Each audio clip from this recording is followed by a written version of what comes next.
There's a moment, somewhere between the last scroll and the next distraction, where silence creeps in.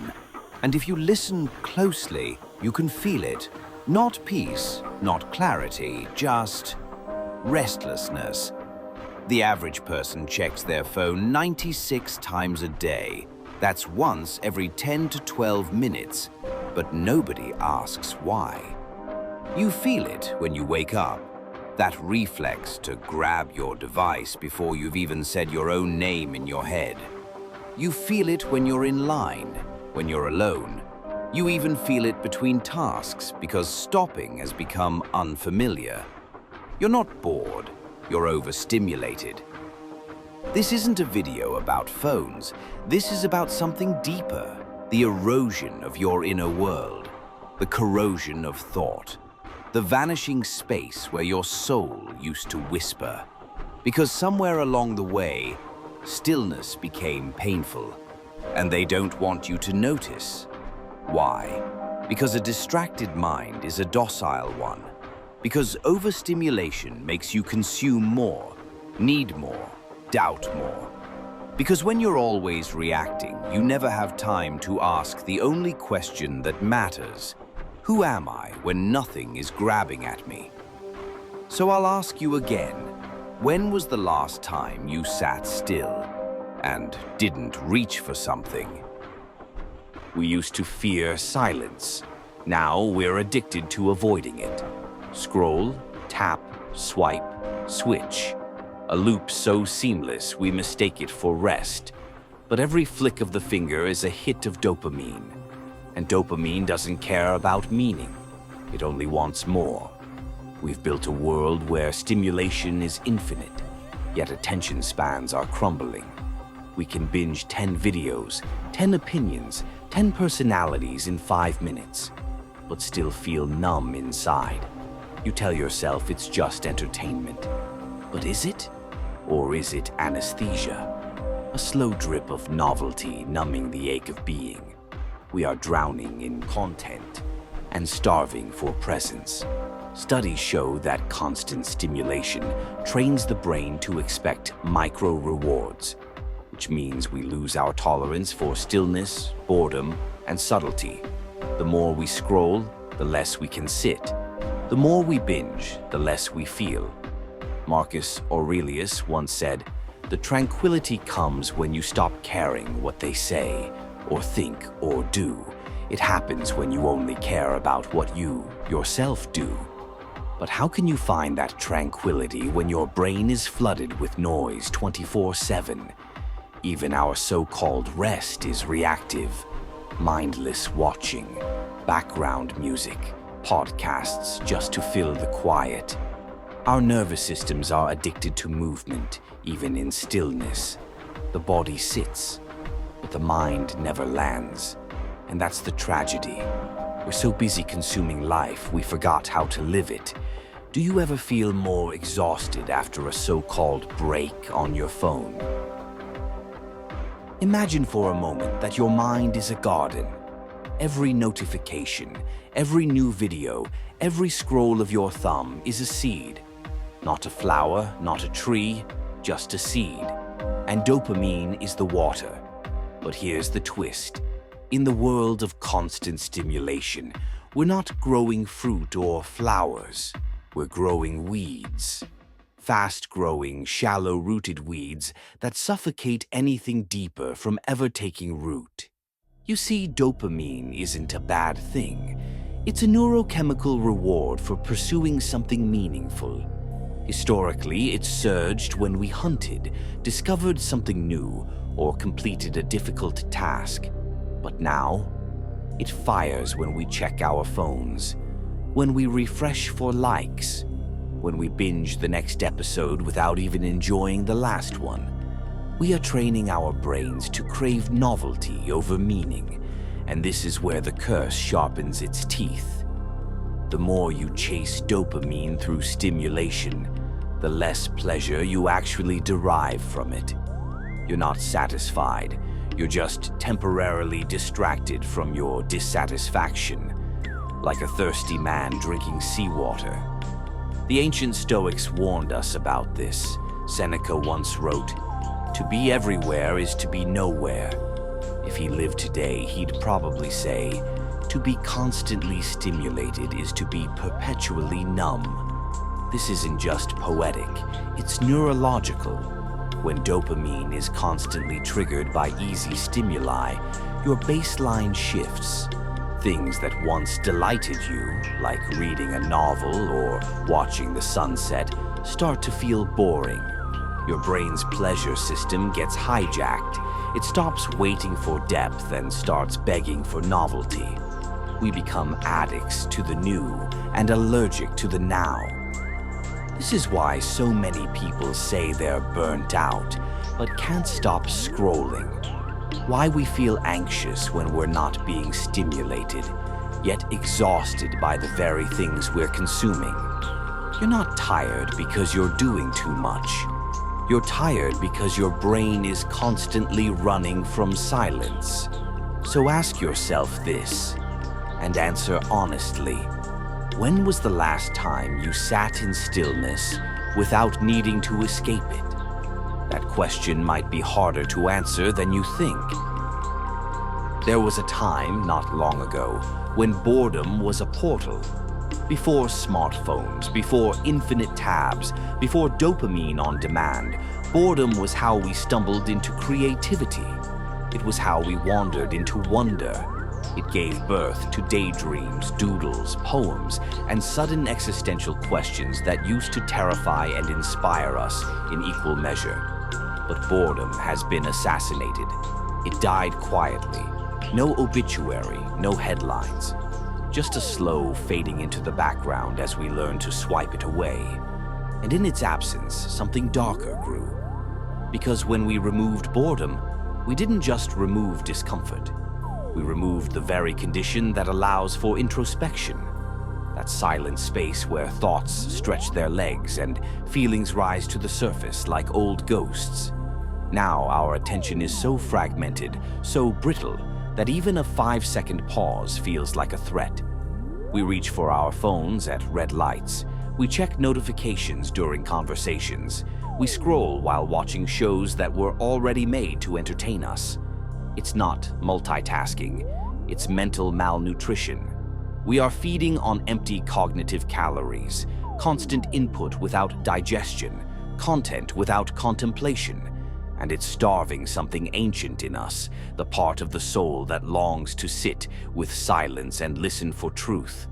The irony? We've never had more information, yet never felt more uncertain. We've never had more access, and yet so little depth. What does it mean to know everything and understand nothing? The philosopher Blaise Pascal once said, "All of humanity's problems stem from man's inability to sit quietly in a room alone." That was centuries ago. Today we can't sit in a room alone without a screen. And this isn't a lecture, it's a mirror. Because I'm not above this. You aren't either. This isn't about shame, it's about awakening. Ask yourself, when did silence start to feel like suffering? And who taught you that stimulation was the cure? These aren't easy questions, but they are necessary ones. Because the way back to clarity is not through more, it's through less. Through rediscovering the lost art of doing nothing. Not laziness, not avoidance, but the sacred pause. The space where ideas are born and real selfhood emerges from the noise. Let's stop pretending this is just about convenience, or boredom, or keeping up, because the truth is uglier and much harder to admit. We aren't just overstimulated, we are hiding. Our constant engagement with noise isn't accidental, it's strategic. Subconscious, yes, but intentional in its own way. Because the moment the stimulation stops, something else shows up. Silence. And in silence, we hear ourselves. And maybe that's the real fear. It's not boredom that scares us. It's what boredom reveals. The thoughts we've buried, the feelings we've ignored, the parts of ourselves we've never really understood. When the external world quiets down, the internal world gets louder, And that world isn't curated, filtered, or liked. It's raw, disorganized, sometimes beautiful, often uncomfortable. So we run into reels, into timelines, into TikToks, news feeds, breaking headlines, endless playlists, podcasts, emails, updates, streams and streams of content. Anything but stillness, because stillness holds up a mirror, and most of us have no idea who's looking back. Carl Jung once said, "People will do anything, no matter how absurd, to avoid facing their own soul." He wasn't being metaphorical. He was warning us, and we didn't listen. So now we run on a treadmill of distractions, afraid to step off because the silence feels like drowning. But here's the paradox. The drowning is the cure. You can't heal what you never touch. You can't change what you refuse to face. And you can't become whole by staying hidden in noise. So what are you running from? Not in theory, not rhetorically. I mean you, the person behind the screen. Is it the fear of being alone? The fear of being behind? Or is it the fear that when you're not being stimulated, you don't know who you are? This isn't said with judgment. It's said with compassion. Because if you feel that way, you're not broken. You're just waking up. In a world that monetizes your attention, reclaiming it is an act of rebellion. But more than that, it's an act of reverence. You see, your attention isn't just a tool, it's your life force. Where you place it is what your reality becomes. And for most of us, that reality has been hijacked by algorithms. Not just what we consume, but how we think. Not just what we believe, but what we even notice. But here's the truth. You can't build a meaningful life with a fractured mind. And so, if we are to heal, if we are to find clarity, purpose, or even peace, it must begin with this: relearning how to pay attention. Not as a productivity tip, not as a focus hack, but as a spiritual discipline. Because your ability to be present, to fully attend to the moment in front of you, is the only doorway into anything real. Love, grief, wonder, wisdom. None of these exist where your mind is split. They live in the now, and the now demands your whole self. The Stoics understood this. Marcus Aurelius wrote, "Confine yourself to the present." Not because the present is all there is, but because it's the only place you have any power. Modern life has taught us to chase what's next. Philosophy teaches us to return to what's here, to drink your coffee without reaching for your phone, to listen to someone without rehearsing your reply, to watch the sunset, not as a backdrop, but as a message.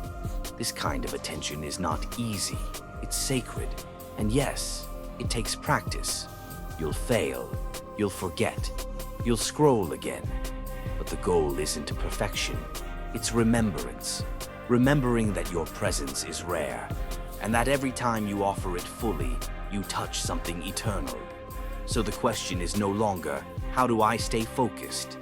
The real question is, what in your life is worthy of your undivided presence? Because the answer to that's where your real life begins. We are drowning in velocity. Everything is faster now, faster delivery, faster responses, faster results. Even our thoughts feel sped up, like our minds are trying to outrun themselves. And yet, for all our speed, we seem to be going nowhere. Because speed without direction is just exhaustion. We skim instead of study. We react instead of reflect. We consume instead of contemplate. Depth, the thing that makes life meaningful, has been traded for momentum. We move not because it matters, but because stopping feels like failure. But here's the paradox no one wants to admit. The faster you go, the more life you miss. Think of your deepest conversations, your most cherished memories, your most transformative realizations. Did any of them happen when you were in a hurry? Of course not. Depth doesn't arrive in haste. It waits for slowness. It rewards stillness. It blooms in boredom, silence, patience. But we've been trained to fear those things, to avoid them like pain. And in doing so, we've become shallow, relationally, intellectually, even spiritually. The philosopher Nietzsche warned of this. He said modern man is in danger of becoming too distracted to think deeply. He called it a sickness of the soul, and he was right, because without depth, we lose not just meaning, but identity. We become surface-level versions of ourselves, copies of copies, reactions to reactions. So what does it mean to return to depth? It means slowing down, on purpose, reading slowly, feeling fully, thinking something through instead of bouncing off of it, letting a question remain unanswered, letting a moment remain unshared. It means building a life that isn't made to be consumed, but lived. We weren't meant to be fast machines.